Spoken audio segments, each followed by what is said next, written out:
Xin chào các bạn, rất vui khi được gặp lại các bạn và một ngày mới thì xin chúc các bạn làm việc, học tập thật nhiều niềm vui và tràn đầy năng lượng.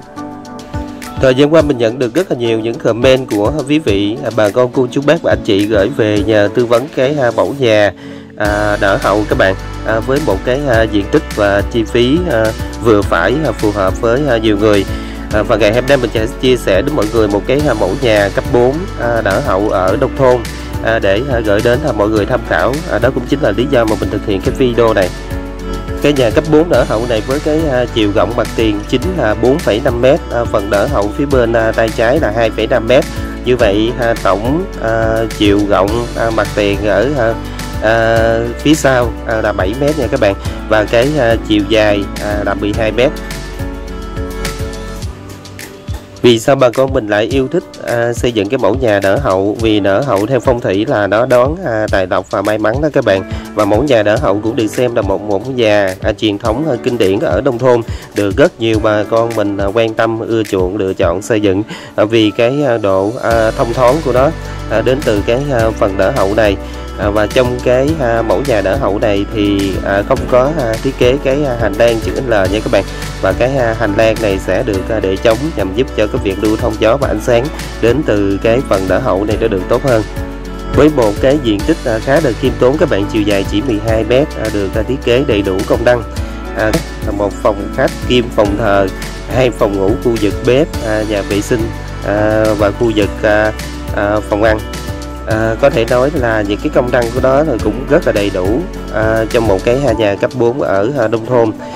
Nhà này được thiết kế rất là đơn giản các bạn, theo cái phong cách là hiện đại và trẻ trung. Cái diện tích xây dựng cũng giống như là cái chiều dài của cái mẫu nhà này nó khá là khiêm tốn các bạn. Chính vì vậy mà để tối ưu hóa cái diện tích sử dụng công năng thì mình sẽ thiết kế cái sảnh giả rộng 0,5 m thôi nha các bạn. Còn nếu trong cái trường hợp mà cái chiều dài của cái nhà mình nó dài hơn nữa thì mình sẽ thiết kế cái phần sảnh này nó khoảng 2 m hoặc là 2,5 m. Vì nếu như trong trường hợp cái nhà này mình rút mình mở rộng cái phần sảnh ra nữa thì cái hẹp ở những cái khu sử dụng công năng ở bên trong. Chính vì vậy mà sẽ được thiết kế là giả sảnh ở cái mặt tiền rộng 0,5 m, nhằm giúp cho cái nhà này nó càng trở nên rộng rãi hơn các bạn. Thì cái phần đỡ hậu cũng được thiết kế giả sảnh rộng 0,5 m nha các bạn.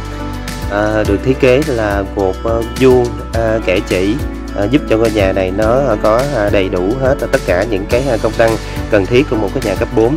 Và mình cũng xin lưu ý, nếu như mà cái nhà mình trong trường hợp mà mình không có cái sảnh này thì nó không có hợp về phong thủy nha các bạn, và nó không có hợp về một cái mẫu nhà ở nông thôn, và người ta gọi là cái nhà này nó không có cái trưng bày đó các bạn. Còn về cái mặt tiền thì cũng được thiết kế rất là đơn giản. Từ cái phần sảnh trở ra phía sau thì được xây thùng lợp tôn một mái. Tổng diện tích xây dựng của mẫu nhà cấp 4 này là 76 m² nha các bạn, tính luôn cái phần đỡ hậu ở phía bên tay trái. Và bây giờ mình sẽ đi từ dưới lên trên để mình tìm hiểu cái mẫu nhà cấp 4 đỡ hậu này nha các bạn. Về cái phần chân nền thì sẽ được thiết kế là 5 bậc tam cấp. Tổng chiều cao nền này là 750, cái thân nhà là cao 3,6 m nha các bạn. Còn cái phần mái nhà này là cao 1,5 m. Như vậy là cái nhà này cái chân nền mình đặt để nó cao, vì ở nông thôn cái nhà cao cửa rộng phải không các bạn, và nó giúp cho bà con mình an tâm trong quá trình sử dụng, tránh cái trường hợp nước mưa nó tràn vào trong nhà để bị sai lệch về mặt phong thủy. Cái chi phí mà mình tạm tính cho cái nhà này nó phải 4 triệu một mét vuông các bạn. Như vậy cái nhà này với cái chi phí nó hạn hẹp như vậy thì mình sẽ làm được những gì? Về cái phần cửa thì mình sẽ chọn cho gia chủ là cái cửa chính, và cái cửa hông là cửa nhôm xin pha màu trắng nha các bạn. Còn những cái cửa sổ và cái cửa phòng thì mình sẽ chọn đó chính là cái cửa nhôm 1000 nha các bạn, hệ 1000. Giúp cho ngôi nhà này nó đầy đủ hết tất cả những cái phần cần thiết, nhưng mà nó sẽ giảm được cái chi phí tối thiểu xuống thấp nhất nha các bạn. Còn về cái phần gạch nền đó thì mình sẽ chọn cái gạch nền là 80 x 80 vân giả đá nha các bạn. vì gạch nền 80-80 thì nó rất là hợp thời đại, và cái ẩn chứa bên trong đó rất là nhiều những cái công nghệ, và hiện nay cái gạch 80-80 thì nó cũng rất là phong phú và đa dạng, và dao động của nó thì khoảng hơn 200.000 một mét vuông. Tổng diện tích xây dựng là 76 mét vuông, và mình tạm tính cái chi phí là 4 triệu, thì cái phần tổng chi phí xây dựng của ngôi nhà này đó là 290 triệu nha các bạn. Vì cái kinh phí của mình cũng rất là hạn hẹp, chính vì vậy mà mình không có ốp gạch trang trí cũng giống như là ốp gạch bên trong nội thất cho cái ngôi nhà này, mà chỉ ốp gạch tại những cái vị trí cần thiết thôi, như là cái phần khu vực nhà vệ sinh và cái khu vực bếp thôi nha các bạn. Cái phần còn lại thì mình sẽ được trang trí bằng nhấn bằng màu sắc. Còn về cái phần trần thì mình sẽ chọn cho gia chủ là trần thạch cao nha các bạn. Trần thạch cao giật cấp tại cái vị trí phòng khách và phòng ăn. Còn khu vực công năng còn lại thì sẽ chọn là trần thạch cao phẳng, nhằm giúp cho gia chủ này giảm cái chi phí ở cái phần trần, nhưng mà nó vẫn hoàn thành cái phần trần này, giúp cho ngôi nhà này nó trở nên sang trọng, tăng tính thẩm mỹ hơn nha các bạn. Về cái mặt công năng thì mình sẽ đi cho các bạn là cái phần sảnh là rộng 0,5 m, phòng khách là 4,5 m, phòng ngủ và mỗi phòng ngủ là 3 m, ở nhà vệ sinh là 1,4 m. Còn cái phần nở hậu thì sẽ được đặt ở khu vực bếp, phòng ăn và một phòng sinh hoạt nhỏ ở bên cái phần nở hậu.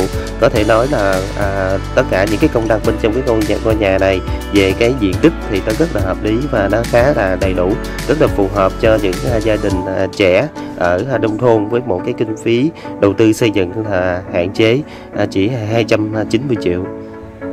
Cái phần sảnh trước nó sẽ liên kết với cái phần sảnh sau, sẽ tạo thành một cái xeno vòng cho cái nhà cấp 4 nở hậu này, nhằm giúp tạo nên một cái điểm mới mẻ, và cũng giống như là phá cách ở cái phần xeno này, giúp cho ngôi nhà này để tạo nên một cái diện mạo mới, trẻ trung hơn, năng động hơn, và nó có những cái điểm chấm phá khác biệt hơn so với những cái mẫu nhà nở hậu mà bên mình đã từng thiết kế. Cái điểm hay và cái điểm nhấn ở cái mẫu nhà cấp 4 nở hậu này nó còn đến từ cái phần mà nở hậu và cái phần sảnh phía trước các bạn. Và nếu trong cái trường hợp của cái nhà này thì mình sẽ làm một cái mái kết tại cái vị trí nở hậu và cái phần sảnh ở phía trước này, nó rất là hợp lý các bạn. Đây cũng chính là một phần mà mình đã dự phòng cho gia chủ, sẽ làm một cái mái kết ở phía bên phần nở hậu và cái phần sảnh phía trước. Vì cái phần xeno này nó sẽ giúp liên kết với cái phần cái mái kết của mình được tốt hơn, và giúp cho cái phần nước mưa nó sẽ không có tràn vào trong cái ngôi nhà của mình. Đây chính là một phần mà mình đã dự phòng cho gia chủ trong trường hợp cái nhà nở hậu này.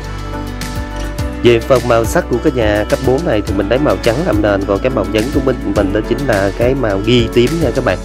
Đây chính là một cái màu sắc mà cũng được rất là nhiều bà con mình ưa chuộng, vì nó rất là trầm, nó rất là sang và nó đâu xuống cấp.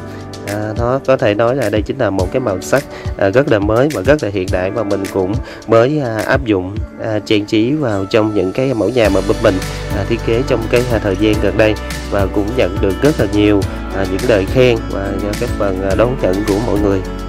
Mình chia sẻ thêm một phần nữa về cái phần các màu sắc, và nếu trong trường hợp mà gia chủ không có yêu thích cái màu sắc này thì mình có thể lựa chọn cái màu sắc theo phong thủy, hoặc là cái màu sắc nào đó mà mình yêu thích thì tiến hành mình sẽ phối lại cái màu sắc cho ngôi nhà này nha các bạn.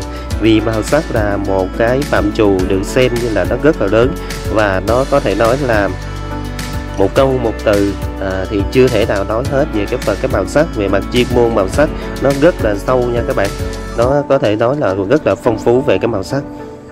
Về cái phần chân nền thì cũng khá là cao các bạn, 750. Chính vì vậy mà mình cũng tư vấn cho gia chủ là nên ốp đá chẻ, vì cái vật liệu đá chẻ được xem như là một cái vật liệu mà nó rẻ nhất trên thị trường hiện nay. Nó rẻ hơn rất là nhiều so với vật gạch giả đá hoặc là gạch ceramic nha các bạn.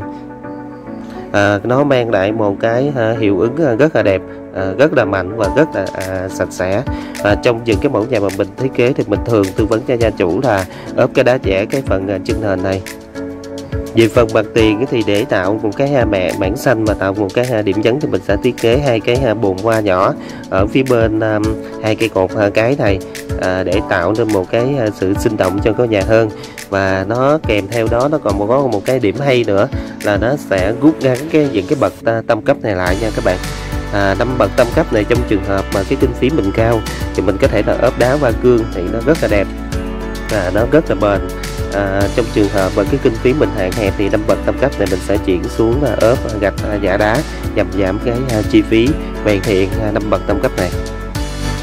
Mình chia sẻ thêm một phần nữa là về cái phần giá vật liệu và nhân công mà mình tạm tính cho căn nhà này, đó là 4 triệu 1 mét vuông. Nếu như mà mình chia ra vật liệu và nhân công riêng thì nhân công của cái mẫu nhà này nó sẽ dao động đi từ 1 triệu cho đến 1,1 triệu trở lên 1 mét vuông. Vì sao nó có sự dao động như vậy các bạn? Vì nó còn tùy thuộc vào cái địa phương nơi mà mình xây dựng cái ngôi nhà này, và tùy thuộc vào cái thời điểm mà cái vật tư nó dao động nha các bạn. Chính vì vậy mà có thể nói là cái mức giá mà hoàn thiện mà bên mình đưa ra nó sẽ chính xác từ 80 cho đến 90% nha các bạn, không thể chính xác 100%. Đây chính là một cái điều mà mình cũng chia sẻ và nhấn mạnh để mọi người có một cái sự tham khảo được tốt hơn. Hy vọng thông qua cái mẫu nhà nở hậu mà mình chia sẻ với một cái diện tích là khá là khiêm tốn, chỉ 76 mét vuông thôi, và cái chi phí của nó là 290 triệu. Mình rất mong với cái mẫu nhà này tư vấn cho mọi người yêu thích cái mẫu nhà nở hậu ở nông thôn để mình có thêm một sự lựa chọn nữa và một sự tham khảo trước khi xây dựng cho mình một ngôi nhà như mơ ước. Video của mình đến đây là xin kết thúc, và bây giờ xin nói là chào tạm biệt và hẹn gặp lại các bạn ở những cái video lần sau. Nếu quý vị, bà con cô chú bác và anh chị mình có cái thắc mắc hay cái trở ngại gì mà mình chưa hiểu về cái mẫu nhà này thì xin mạnh dạn để lại cái comment bên dưới thì mình sẽ tư vấn thêm cho mọi người. Vì trong khuôn khổ một cái video ngắn ngủi như thế này thì mình cũng chưa có thể bộc bạch hết và chưa có thể phân tích hết để cho mọi người hình dung được tốt hơn. Ở nông thôn thì cái mẫu nhà nở hậu này nó rất là phù hợp để xây dựng các bạn. Xây dựng được một cái mẫu nhà như thế này đó chính là niềm mơ ước của rất là nhiều bà con mình ở nông thôn. Và bây giờ xin mời các bạn cùng nhìn ngắm lại một lần nữa vẻ đẹp kiến trúc của cái mẫu nhà nở hậu mà mình chia sẻ trong cái video này nhé.